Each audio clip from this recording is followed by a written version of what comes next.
Composition can be defined in many ways, but simply said, it's a way of organizing the elements in front of us in such a way that you form a visual structure that supports only one subject.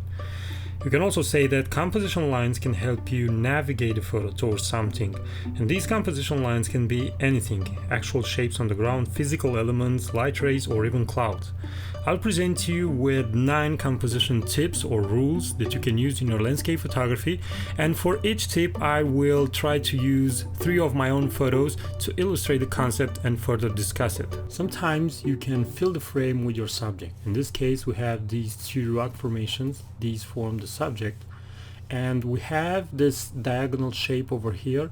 We also have a little bit of darkening in this area, and this pushes the eye towards the subject, and I'm also using the movement of the clouds in a long exposure to direct the eye. In this other photo I'm using a simple composition rule for filling the frame.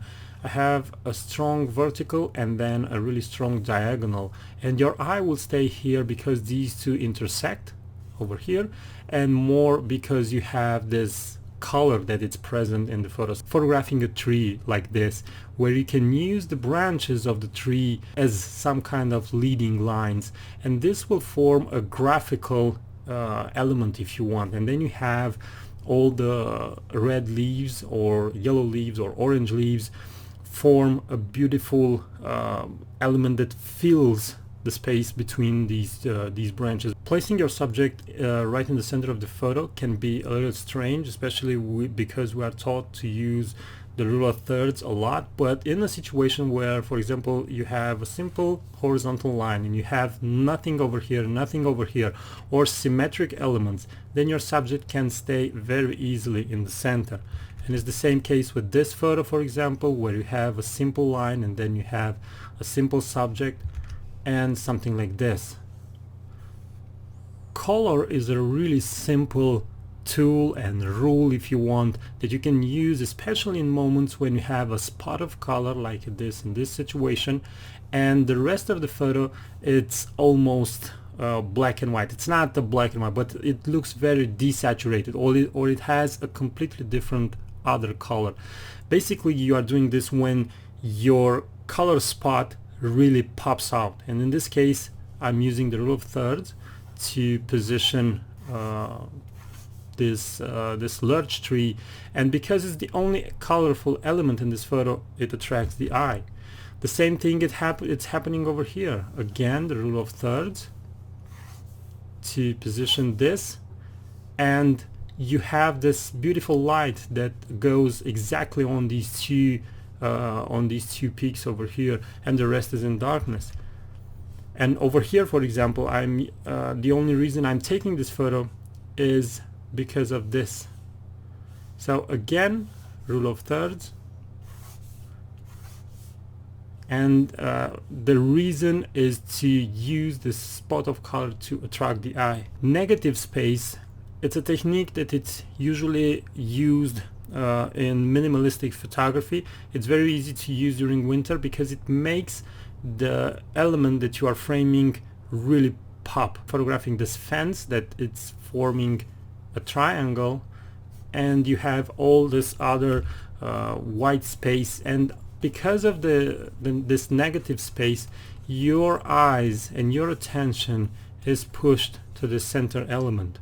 But you don't need to necessarily have it during winter. You can have, for example, in this entire yellowish orange field, only one tree, and I'm positioning it using the rule of thirds, very simply positioned. And again, another photo where the reason for taking this photo is because this tree, it's right here on this on the border between these 2, so you have a really strong diagonal, a small vertical, and another line, and because of this intersection your eye will stay over here. Leading lines, it's one of the most used composition technique. In this example we have the subject, that it's this church over here, and then we have one simple leading line from here and another one from here. Our subject is this tree and the leading line is this root. So whenever you find a root, try to find an interesting tree. This is very basic. For example, we have a few stopping elements, and this is the stopping element number 1, and this is stopping element number 2, and this is the leading line that takes your eye over here in the horizon where you have these mountains. In this situation, for example, the leading line is this sun ray. The leading line is very simple. It's a simple trail that goes, simple dirt road that goes to the property over here. The same goes for this situation. Because of the way we were taught in school, we used to read things from left to right, and that is why my compositions place the subject in the lower right area or the upper right area, as it is in this case. And I'm using, for example, this is a line that goes there, and you start your journey over here, and then you end up over here. This is your subject, and you are reading the photo from left to right, and you are arriving at the subject. And the final image, it's a little bit more complex, but I'm using, for example, a smaller element over here. This acts also as a stopping element, but as a starting element because it's smaller. And then you have a diagonal that goes up. Again, this diagonal goes up, and you're kind of exploring this landscape from this rock to the right. In landscape photography, it's a really beautiful thing to suggest depth. I'm having this mountain over here that is in darkness, and because it's in darkness, you have the idea that this mountain over here, it's behind it. So we have a first element over here, and then this is number 1, this is element number 2, and you have this sensation of depth. You can also create the sensation by using foreground elements. And for example, this, as you can see, it's pointed like this entire shape, and this leads the eye towards here, and then because I have the rays over here, you go and you end up in this area over here, which is the main focus. We start the photo really low, and we're having some foreground elements, and you can see that they are really close, but because this is in darkness, your eye tends to go here where there is light. So you start over here and you end up over here, which you know it's further away also because of these haystacks, and you know the size of it.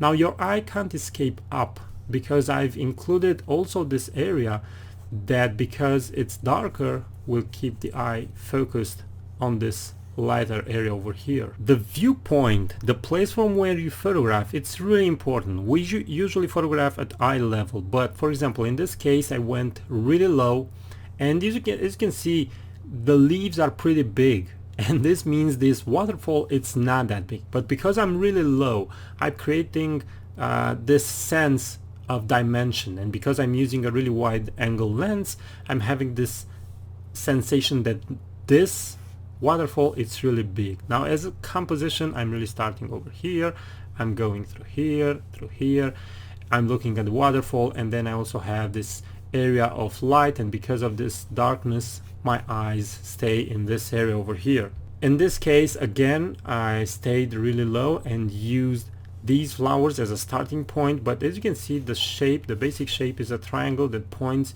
to the towers, to Cinque Torri in the Dolomite. Photographing from the drone can offer you a completely different perspective, as you can see in this case. The zigzag is basically leading lines, but they are having breakpoints if you want. And another thing is that it takes you to one side of the photo, to another side, to here for example in this case, and then you are returning back to your subject over here, and this is why it's called a zigzag.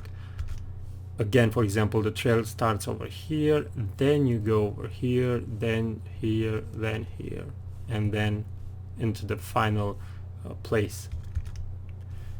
In this case, it's really obvious what is happening. So you go in this direction, and then you go up to the peak over here.